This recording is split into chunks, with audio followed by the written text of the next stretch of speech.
السلام عليكم ورحمة الله وبركاته. اللهم صل وسلم وبارك على سيدنا محمد وعلى آله وصحبه وسلم. ازيكم حبايبي؟ عاملين ايه يا رب يا جماعة؟ انتوا تكونوا بخير وبصحة وسعادة وراحة بال. فيديو النهارده فيديو من الاخر اقوى مضاد حيوي تحطي له الطيور بتاعتك. تابعيني، واللي ما اشتركش في قناتي يشترك وتشجعوني ان شاء الله. بصوا اما اقرب لكم كده شويه كده على الكتاكيتي يا اختي. كتاكيتي يا اختي، بصي كتاكيتي، بصي كتاكيتي بتلعب من على بعد ازاي، اسم الله عليها. طيب طبعا احنا شفنا اهم وصفه نعملها في اول اسبوع. لازم تحطي كركم وتحطي سمسم مطحون وتحطيه على العلف، وتحطي عليهم كمان حبه الكلسم اللي هو اللهم صل عليك يا نبي الصدف اهو، لان ده من الحاجات المهمه جدا اللي انت تحطيها للطيور في العمر ده علشان تقوي عظمهم وتنشطيهم، زائد ان هو فاتح للشهيه عسل. اوعي تنسي الحاجات دي. السمسم بيكبر بسرعه. دول تاني يوم بالصلاه على النبي اهو. النهارده عايزه اقول لك على حاجه بقى. عايزين النهارده وصفه هايله قوي. تروحي تشتري مضاد حيوي وانت بترمي الحاجه في الزباله. بتروحي تدفعي فلوس قد كده عند البيطري عشان تجيبي تعالجي طيورك اللي عندها انتفاخ واللي عندها برد واللي عندها معرفش التهابات واللي وانت عندك الحاجه بترميها في الزباله. هو ايه يا اختي اللي انت بتقوليه ده يا بنتي يا بطه؟ هقول لك يا اختي، في حاجات والله العظيم ثلاثه ربنا كرمنا بيها، العالم كله بيعملها الا احنا لازم نبقى اخر الناس فيها. يعني في ناس تقول لك لا لا لا لا لا لا ما اعملش دي. عايزه اقول لك على حاجه. عارفه قشر اي حاجه انت بترميه في فايده اكتر من الحاجه اللي انت بتاكليها. شفتي بقى العظمه الالهيه، السر. يعني قشر الليمون اللي انت بترميه اقوى مضاد حيوي تحطي له الطيور بتاعتك، في فايده اكتر من الميه نفسها اللي انت بتعصريها وبتشربيها او بتعصريها على اي حاجه. بيقي من امراض كتيره جدا، ومن اخطرها الامراض السرطانيه. يعني بصي شوفي فضل ربنا علينا. طيب ده اللي انت جايه تقولي عليه يا بطه، اقول لك لا، لان انا قلت لك قشر البرتقال قبل كده، وقشر الليمون، وقشر الطماطم، وقشر الرمان. قشر الرمان اللي انت بترميه او كلف الرمان كمان اللي انت بترميه، اللي هو الغشاء الابيض اللي في قلب الرمانه دي، لو تعرفي فوائده اقسم بالله ما ترميه ابدا. بيطحنوه ويعملوه بودر، لانه بيشفي من امراض الجهاز التنفسي كلها. بصي اللي احنا بنرميه في الزباله.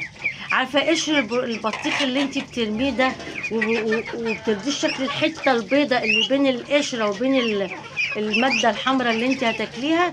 عارفه الابيض ده الكلف ده اقسم بالله فايده اعلى من اللي انت بتاكليه البطيخ نفسه الاحمر. تخيلي بيعملوا بقى الحاجات دي كلها يا جماعه. بيجيبوا قشر البرتقال وقشر الموز وقشر الرمان كل ده ويطحنوه. قشر الطماطم بياخدوه من المصانع يطحنوه يعملوه علف للمواشي. المواشي العجول، يعني الحاجه اللي بتطلع لك بال 300 و 400 و 500 كيلو. تخيلي بالك انت بقى اما اكلوا الطيور بتاعتي. طيب ما علينا بقى، احنا اتكلمنا في الحاجات دي كتير عشان ما تقولوش ان انا برغي. لكن يا اختي بصي بقى قشر الثوم. قشر الثوم اللي انت بترميه ده في الزباله.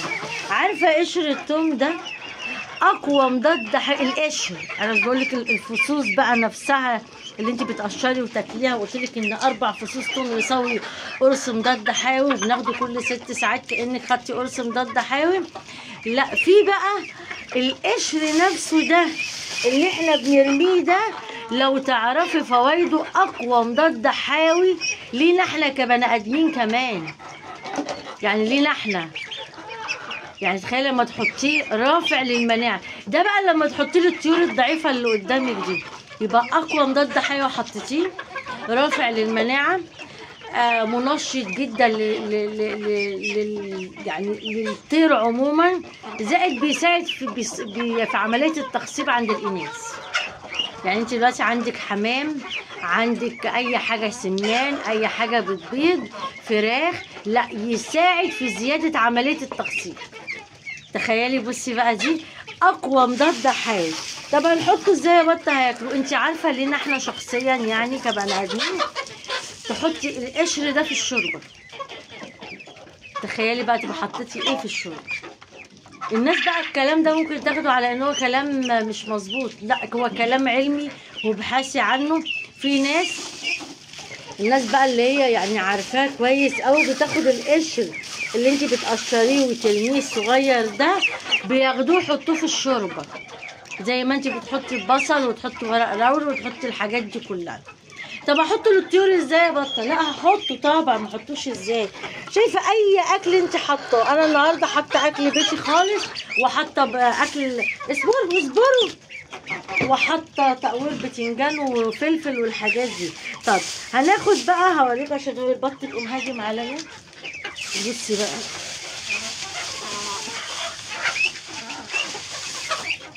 لسه احط كده القشر ده، اهرسيه مع الحاجه مع الاكل هياكلوه. احنا على فكره من الناس اللي بتحطه قدامهم ونقوم مش حاطين اي اكل تاني، فهو ده اللي قدامهم فيضطروا ياكلوه. طب بس كده يا تاتا هتحطي النهارده؟ انا حطيت اقوى مضاد حيوي، لا ده انا هحط كمان معاه اقوى كالسيوم.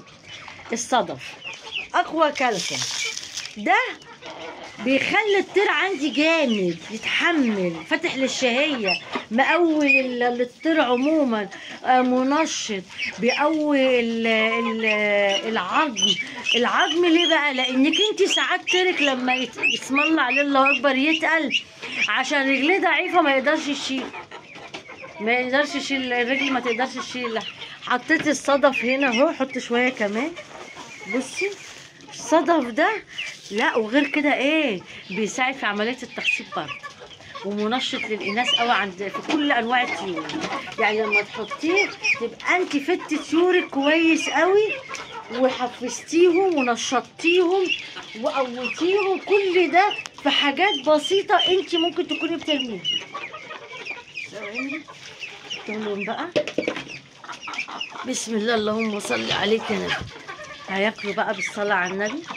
بصي قشر الثوم وقش، بصي انا بجمعه ازاي، بنجيبه حتى على فكره من المطاعم وكده، والناس اللي بتقشر وبيجوا يرموا الحاجات دي احنا بناخدها منهم ونحطها للطيور بتاعتنا. دي بقى يا جماعه كانت وصفتي النهارده، كالسيوم، مضاد حيوي، فيتامين، فاتح للشهيه بالصلاه على النبي. وتابعيني في فيديوهاتي دي، وصفاتي وصفات بيتي، انا بعمل الحاجات دي لطيوري واقول لكم عليها، والحمد لله رب العالمين. متشتريش اي علاج بفضل ربنا. لكن هعمل لكم الايام الجايه برضو الناس اللي طلبت حاجات بيطريه انا هجيب لها برضو واوريها لها، علشان كل واحد يعمل اللي نفسه فيه. اتمنى ان انتوا جماعه تكونوا بخير وبصحه وسعاده وراحه بال، وتابعوني في فيديوهاتي الجايه. والسلام عليكم ورحمه الله وبركاته.